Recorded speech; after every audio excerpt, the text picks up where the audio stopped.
वालेकुम student, welcome back. Last lecture में हमने सर्किल के बारे में डिस्कस किया था और प्रीवियस हमने सर्किल्स के सारे टॉपिक्स को कवर किया था और सर्किल के general equation, standard equation, normal, tangent, laws of circle, उसके अलावा हमने देखे थे कॉन्टेक्ट ऑफ टू सर्किल। ये सारी चीज़ें हमने पिछले वीडियोस में कवर की हुई है और डिटेल में हमने इनकी इक्वेशंस वगैरह और सारे एमसीक्यूज भी सॉल्व किए हुए हैं। अगर आपने वो वीडियोस नहीं देखे तो आप प्लेलिस्ट में जाके वो वीडियोस देख सकते हैं। आज हम क्या करेंगे, सर्किल पे एमसीक्यूज सॉल्व करेंगे और जो पास्ट में एमसीक्यूज आए हुए हैं एनटी टेस्ट में, एनएस या प्रीवियस जो भी टेस्ट हुई हुई है एनईडी की, उसमें जो आए हैं तो इम्पोर्टेंट जो एमसीक्यूज थे मैंने वो शॉर्टलिस्ट किए हुए हैं। आज मैं वो आपको सॉल्व करवाऊंगा, वो दिखाऊंगा कि किस टाइप के क्वेश्चन आपके टेस्ट में आ सकते हैं और कौन से टाइप के एमसीक्यूज जो है वो इम्पोर्टेंट है।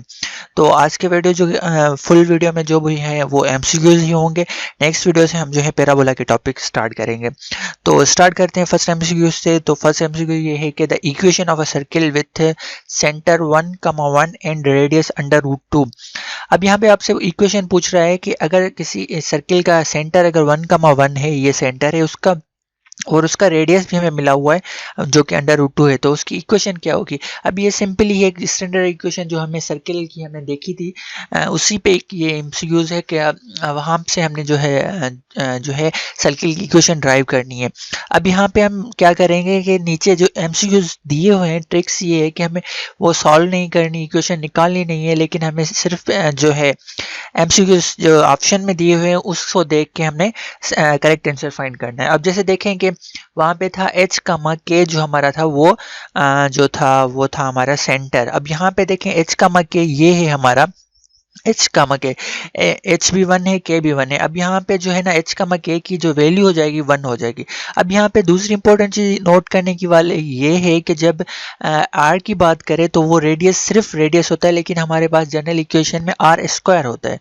तो जब भी हमें r की वैल्यू मिली हुई हो, जैसे इस r की वैल्यू यहाँ पे अंडर रूट 2 है, लेकिन हमारे पास स्टैंडर्ड इक्वेशन में r स्क्वायर होता है, तो यहाँ पे हमें r स्क्वायर फाइंड करना पड़ता है। अगर r की वैल्यू एग्जैक्ट पुट कर लेंगे तो वो इक्वेशन जो है ना रॉन्ग हो जाएगी। अब जैसे यहाँ पे ए ऑप्शन है, यहाँ पे ये तो सारी इक्वेशन सही है, x-1 whole square plus y-1 whole square, ये करेक्ट है।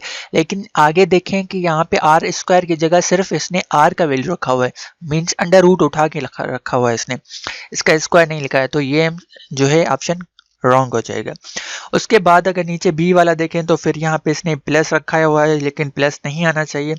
अगर सी ऑप्शन देखें तो -1, यहाँ पे भी इसने -1 h कामा के दोनों वैल्यू सही रखें और यहाँ पे इसने r की वैल्यू भी करेक्ट रखी है, तो इसका करेक्ट आंसर जो होगा वो सी होगा, क्योंकि अंडर रूट 2 का अगर हम स्क्वायर लेंगे तो वो जो है 2 आएगा और रेडियस हमें स्क्वायर में लेना चाहिए, जैसे कि स्टैंडर्ड इक्वेशन ऑफ सर्किल में डिफाइंड है।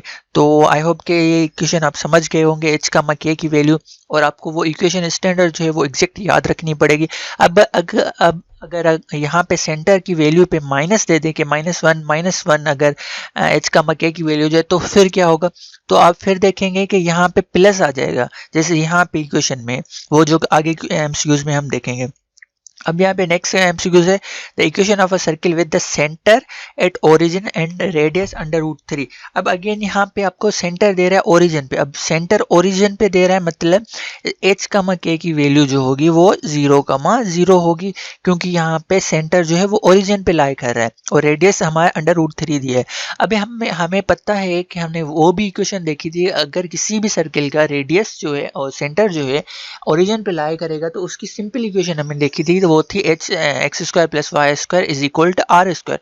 अब सिंपल हमने क्या करना है, x square plus Y square तो सेम रखना है। अब यहाँ पे एमसीक्यूज में ये मिस्टेक है कि इसने रेडियस का जो है वो अंडर रूट जो स्क्वायर लिया है या नहीं लिया। अब यहाँ पे देखें r की वैल्यू रख ली है, लेकिन हमें इस इक्वेशन में भी r स्क्वायर था, तो यहाँ पे इसने r स्क्वायर नहीं रखा, तो सिंपली ये भी एमसीक्यूज का जो ऑप्शन है वो रॉन्ग हो जाएगा। अब यहाँ पे अब c वैल्यू आ जाए, x square plus Y square is equal to 3, means radius का इसने स्क्वायर भी लिया हुआ है, तो ये करेक्ट आंसर है इस एमसीक्यूज का। अगर हमें जो है इसी एमसीक्यूज को दूसरे एंगल से दे दे कि ये इक्वेशन सी ऑप्शन जो है वो इक्वेशन आपको दे दे और आपसे पूछे कि इसका जो है सेंटर कहाँ लाई कर रहा है, तो आपको ये याद हो, जब ये सिंपल इक्वेशन हो जाती है जहाँ पे h कामा k के कंपोनेंट्स हमें ज़ीरो हो या ज़ीरो मिले हो या अंडरस्टूड हो कि ये ज़ीरो है, तो हमें अंडरस्टूड हो कि इसका जो सेंटर है वो ओरिजिन पे है और ओरिजिन के अकॉर्डिंग 0,0 है, वो बताने की ज़रूरत नहीं होती। ठीक है, अगर रेडियस का पूछे तो हमें यहाँ पे जो वैल्यू मिली हुई हो इक्वेशन की, जैसे यहाँ पे 3 है, तो अगर हमें रेडियस पूछ रहा है तो यहाँ पे इसका जो है अंडर रूट लेंगे, क्योंकि यहाँ पे जो वैल्यू होती है वो आप याद रख लेंगे r² होता है, क्योंकि काफ़ी स्टूडेंट इस पे मिस्टेक करते हैं। अब नेक्स्ट एमसीक्यूज में the equation of a circle with centre 1 - 1 and radius √2। अब यहाँ पे सेम इक्वेशन है, अंडर रेडियस की वैल्यू सेम है, लेकिन यहाँ पे जो इम्पोर्टेंट चीज़ है वो ये है कि यहाँ पे इन्होंने -1 दिया है k का वैल्यू। हमें पता है कि सेंटर h कामा जो k है उसकी वैल्यू हमें मिली हुई है 1, -1। अब जहाँ पे -1 होगा तो स्टैंडर्ड इक्वेशन में प्लस आ जाएगा, क्योंकि हमें पता है कि स्टैंडर्ड इक्वेशन में जो फॉर्म है उसमें साइन माइनस यूज हुई है। लेकिन अगर हमें कंपोनेंट्स जो है ऑलरेडी माइनस में मिल रहा हो तो h का अगर वैल्यू हम माइनस रखेंगे और फार्मूला क्या माइनस ऑलरेडी है, तो माइनस माइनस प्लस हो जाएगा। तो हमें जब माइनस का मिलेगा तो स्टैंडर्ड इक्वेशन में ये कंपोनेंट जो है प्लस हो जाएगा जो माइनस का मिला है। अब यहाँ पे 1 तो सेम आ जाएगा, मतलब x - 1 आ जाएगा स्टैंडर्ड इक्वेशन में, इसमें चेंज नहीं आएगी। माइनस का कंपोनेंट हमें y का मिला हुआ है, तो हमें माइनस का जब y रखेंगे और माइनस का ऑलरेडी फार्मूला में है तो माइनस माइनस प्लस हो जाएगा। और यहाँ पे देखें y का कंपोनेंट्स जो है प्लस में आ जाएगा, +1 होल स्क्वायर। अब यहाँ पे √2 का स्क्वायर लेंगे तो 2। अब यहाँ पे इसका करेक्ट आंसर ये है। अगर नीचे देखें तो इसने जो है x का कंपोनेंट्स जो h का है ना वो उसने प्लस रखा है, लेकिन वो माइनस का होगा क्योंकि यहाँ पे ऑलरेडी प्लस का है। तो ये का जो आंसर है ये भी गलत हो जाएगा।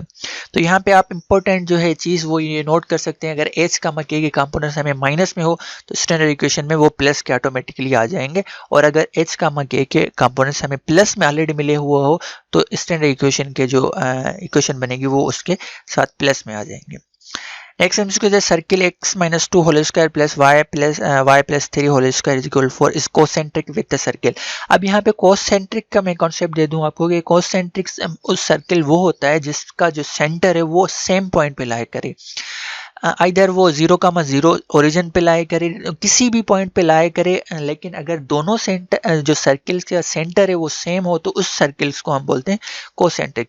अब देखें एक सर्किल है जिसका जो है सेंटर है h, k, अगर उसकी वैल्यू है 1,2, अगर दूसरा सर्किल है उसके भी जो सेंटर की 1,2 है, तो वो हम बोलेंगे कि दोनों सर्किल जो है कोसेंट्रिक है, मीन्स उनके सर्किल जो है सेम है।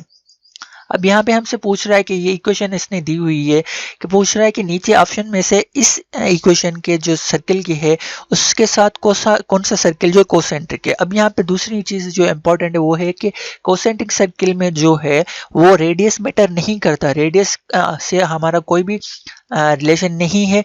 रेडियस चेंज हो सकता है, दोनों सर्किल का रेडियस छोटा बड़ा कुछ भी हो सकता है, लेकिन उससे हमारा कोसेंट्रिक का नहीं है। हमारा जो भी फोकस होता है कोसेंट्रिक में वो होता है सेंटर पे। अब नीचे हमें जो भी फोकस करना है उनके सेंटर पे फोकस करना है।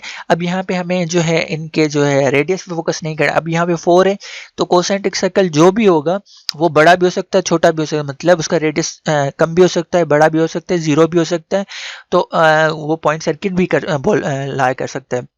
तो हमें उसके साथ कोई भी लेना देना नहीं है। हम जैसे यहाँ पे देखिए यहाँ पे 4 है तो यहाँ पे 4 है, 9 है, 16 है, 4 है। अब यहाँ पे हमें रेडियस देखना ही नहीं है क्योंकि रेडियस के साथ हमारी कोई रिलेशनशिप है। अभी हमें सिर्फ देखना है कि जो है सर्किल का सेंटर क्या है। अब यहाँ पे हमें सेंटर निकालेंगे तो यहाँ पे h का वैल्यू है 2 और y जो k का वैल्यू है वो माइनस जो है 3 है, क्योंकि यहाँ पे प्लस का बन रहा है तो हमें पता है कि फार्मूला माइनस का होगा, ये ऐसे बनेगा y -3। अब यहाँ पे इसको सॉल्व करेंगे, माइनस माइनस प्लस हो जाएगा तो यहाँ पे h + 3 हो जाएगा। तो मतलब 2, -3 हमें सेंटर मिल जाएगा। अब नीचे अब इक्वेशन देखें तो कौन सी इक्वेशन है जिसमें ये कंपोनेंट्स आ रहे हैं, या ऐसे सिंपली समझ लें कि ये दोनों जो है सेम बन रहे हैं। तो यहाँ पे ऑप्शन ए देखें तो यहाँ पे देखें यहाँ पे प्लस का 2 बन रहा है यहाँ पे, लेकिन माइनस का 2 है तो ये भी नहीं होगा। ऑप्शन बी देखें तो माइनस का 2 प्लस का 3, यहाँ पे प्लस का 3, तो ये करेक्ट ऑप्शन है, means B option is correct. तो आप यहाँ पे देखें, लेकिन अब यहाँ पे दूसरे देखें रेडियस इसका 9 है तो मतलब रेडियस हमारा कोई लेना देना नहीं है, हमारा सेंटर से लेना देना है।